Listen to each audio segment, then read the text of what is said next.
Welcome to my YouTube channel. कैसे हैं आप सब लोग? उम्मीद करते हैं आप सभी बहुत अच्छे होंगे और अपने बोर्ड एग्जाम की तैयारी बहुत अच्छे से कर रहे होंगे। आज की इस वीडियो में हम डिस्कस करने वाले हैं क्लास 12th बायोलॉजी के कुछ मोस्ट इंपॉर्टेंट एमसीक्यू क्वेश्चंस जो कि आपके चैप्टर नंबर 1 से लेकर चैप्टर नंबर 7 के लिए बहुत ही ज़्यादा इंपॉर्टेंट होने वाले हैं। तो चलिए वीडियो को देर ना करते हुए शुरू करते हैं। तो देखिए, सबसे पहला क्वेश्चन है which of the following is a diploid structure. इनमें से कौन सा है जो कि एक डिप्लॉयड स्ट्रक्चर है। डिप्लॉयड स्ट्रक्चर जो होता है वो male gamete sperm and female gamete ovum के आपस में फ्यूज होने की वजह से जो फॉर्मेशन होता है उसे हम लोग डिप्लॉयड स्ट्रक्चर बोलते हैं। और डिप्लॉयड स्ट्रक्चर इनमें से जो जाइगोट है वो एक डिप्लॉयड स्ट्रक्चर है। सेकेंड क्वेश्चन है Sertoli cells are present in. Sertoli cells जो होते हैं वो कहाँ पे प्रेजेंट होते हैं, तो वो होते हैं टेस्टिस में। ठीक है। उसके बाद है third number which of the following is a method of birth control. Birth control का जो मेथड है वो कौन सा है, तो यहाँ पे IUDS जो है वो एक तरह का मेथड है जिससे बर्थ को कंट्रोल किया जाता है। ठीक है। फिर है question number 4 which of the following is A sex linked disease. इनमें से कौन सा सेक्स लिंक्ड डिजीज है, तो जो हीमोफीलिया वो एक तरह का सेक्स लिंक्ड डिजीज है। ठीक है। फिर है question number 5 a person having IA and IB genotype would show the blood group AB। जो IA IB जीनोटाइप का जो पर्सन होता है वो कौन सा शो करता है, ब्लड ग्रुप AB। तो क्यों होता है, दिस इज बिकॉज ऑफ, तो ये होता है कोडोमिनेंस की वजह से। फिर है question number 6 A typical nucleosome consist of. A nucleosome जो होता है वो क्या कंसिस्ट करता है, तो वो क्या करता है 200 base pairs of DNA helix. फिर है question number 7 in a DNA molecule hydrogen bond is present between. DNA molecule जो होता है उसमें जो हाइड्रोजन बॉन्ड होता है वो किसके किसके बीच में प्रेजेंट होता है, तो वो जो प्रेजेंट होता है 2 न्यूक्लियोइड्स के बीच में होता है, 2 न्यूक्लियोटाइड्स के बीच में होता है। फिर question number 8 typhoid fever is caused bye a species of. Typhoid fever जो होता है वो किस स्पीशीज की वजह से होता है, तो वो होता है साल्मोनेला। साल्मोनेला टाइफी भी इसको बोला जाता है। ठीक है।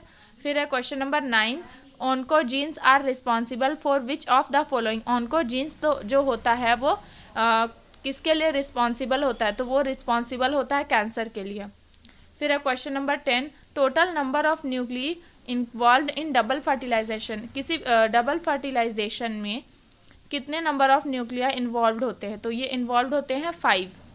फिर question number 11 acrosome of sperm is found in which of the following part. Acrosome जो होता है वो स्पर्म के किस पार्ट में प्रेजेंट होता है, तो वो प्रेजेंट होता है हेड के पास। तो यहाँ पे होगा क्वेश्चन 11 का ऑप्शन नंबर C जो है वो करेक्ट आंसर हो जाएगा। फिर है question number 12 surgical sterilization in male is called as. Surgical sterilization जो मेल में होता है उसे क्या कहा जाता है, तो वो उसे कहा जाता है वैसेक्टोमी। और वही अगर फीमेल के लिए कुछ सर्जिकल ये होता है तो वो होता है ट्यूबोक्टोमी। ठीक है। फिर है question number 13 which Mendelian principle is also known as law of purity of gametes. Mendel का कौन सा जो प्रिंसिपल है जो law of purity of gametes को कहा जाता है, तो उसे जो है लॉ ऑफ सेग्रीगेशन को कहा जाता है। ठीक है। फिर है question number 14 the phenotype ratio of incomplete dominance is. Incomplete dominance जो होता है वो कितने फेनोटाइपिक रेशियो जो है वो क्या है उसका, तो वो होता है 1:2:1। ठीक है। उसके बाद है क्वेश्चन नंबर 15। क्वेश्चन नंबर 15 क्या है which of the following is a genetic material. इनमें से कौन सा एक जेनेटिक मटेरियल है, यहाँ दिया हुआ है RNA DNA। ठीक है। तो RNA और DNA दोनों ही एक तरह का जेनेटिक मटेरियल है, इसलिए यहाँ पे ऑप्शन नंबर D जो है बोथ A एंड B ये करेक्ट आंसर हो जाएगा।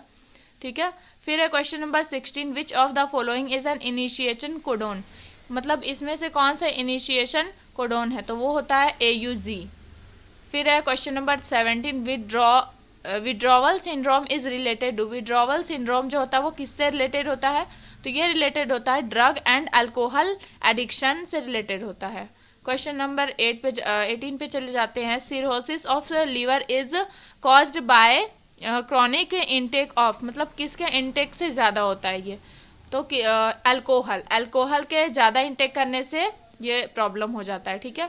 फिर है question number 19 formation of mega spores from the mega spore mother cell. जो फॉर्मेशन होता है मेगा स्पोर का मेगा स्पोर मदर सेल से, तो इसको हम लोग क्या कहते हैं, तो इसे हम लोग कहते हैं मेगा स्पोरोजेनेसिस। फिर है यहाँ पे question number 20 which of the following statement is correct. इनमें से कौन सा स्टेटमेंट करेक्ट है? तो इसमें जो है करेक्ट है option number A, pollen grain contains 2 vegetative nuclei. ठीक है, उसके बाद हम लोग क्वेश्चन नंबर 21 पे चले जाते हैं। विच of the following is not a part of fallopian tube? इनमें से कौन सा फेलोपियन ट्यूब का पार्ट नहीं है? तो यहाँ पे जो कार्बिक्स है वो फेलोपियन ट्यूब का पार्ट नहीं है। ठीक है, इनफंडिब्युलम, एम्प्यूला एंड इस्थमस जो है वो फेलोपियन ट्यूब का ही पार्ट है। उसके बाद है question number 22, what is the function of placenta? Placenta का क्या काम होता है? तो यहाँ पे आपका removal of CO2 and excretory waste produced by the embryo, ये भी प्लेसेंटा का काम है। ठीक है, फिर है प्रोडक्शन ऑफ हार्मोन्स, ये भी काम है। Oxygen and nutrient supply to embryo, ये भी करेक्ट है। तो यहाँ पे ऑल ऑफ दीज जो है इसका करेक्ट आंसर है। ये जो तीनों A, B, C तीनों ऑप्शन जो है वो क्या है? प्लेसेंटा का फंक्शन है। फिर है 23rd question, world population day is celebrated on which day? World population day कब मनाया जाता है? तो ये मनाया जाता है 11 जुलाई को। ठीक है, क्वेश्चन नंबर 24 है आपका, chromosomal theory of inheritance was proposed by? तो ये प्रपोज्ड किसके द्वारा किया गया है? तो सटन एंड बोवेरी। इसका अपोजिट क्वेश्चन क्या बन सकता है कि सटन एंड बोवेरी जो था वो किस थ्योरी का डिस्कवरी किया था? तो यहाँ पर क्या हो जाएगा?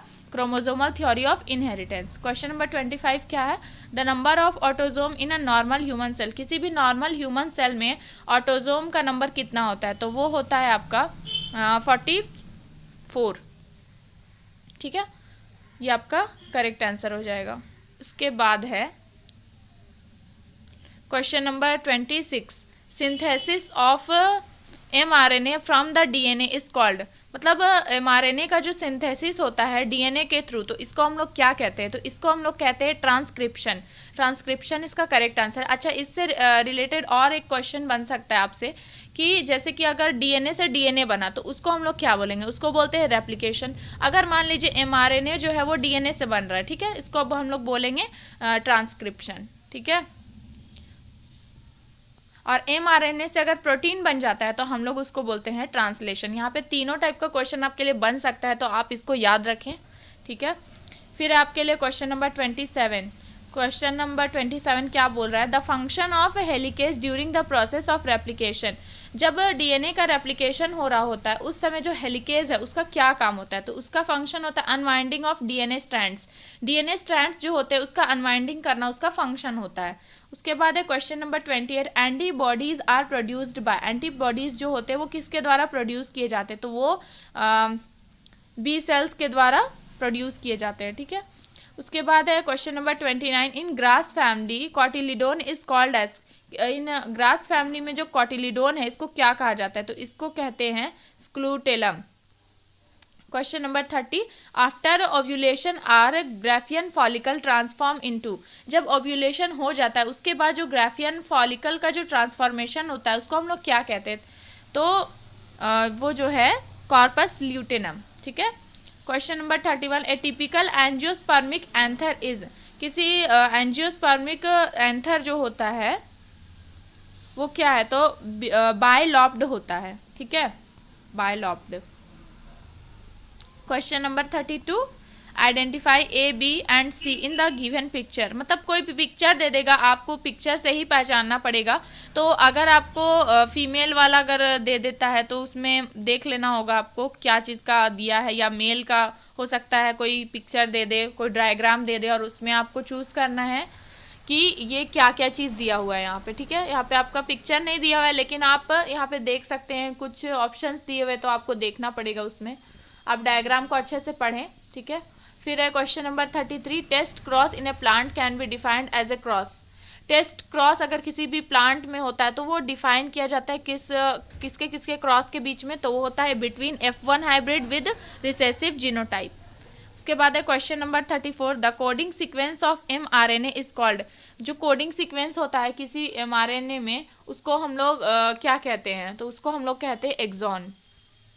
उसके बाद है 35 नंबर क्वेश्चन क्या है? Amniocentesis is a method use to. Amniocentesis जो होता है मेथड किस में यूज़ किया जाता है? तो वो किया जाता है detect genetic disorder in an unborn baby. मतलब अनबॉर्न बेबी जो कि अभी बोर्न नहीं किया है, और अगर उसमें कोई भी जेनेटिक डिसऑर्डर होता है तो उसको हम लोग डिटेक्ट करने के लिए इस मेथड का इस्तेमाल करते हैं। इतना ही। अगर आपने मेरे चैनल को अभी तक सब्सक्राइब नहीं किया है तो मेरे चैनल को सब्सक्राइब कर लीजिए ताकि आगे आने वाली वीडियोस की नोटिफिकेशन सबसे पहले आपको मिल सके। एंड मेरे चैनल को सब्सक्राइब कर लीजिए, लाइक शेयर कीजिए। एंड अगर आपको किसी भी टॉपिक पे वीडियो चाहिए बायोलॉजी से रिलेटेड या किसी और सब्जेक्ट से तो आप मुझे ज़रूर कमेंट करें। And thank you very much.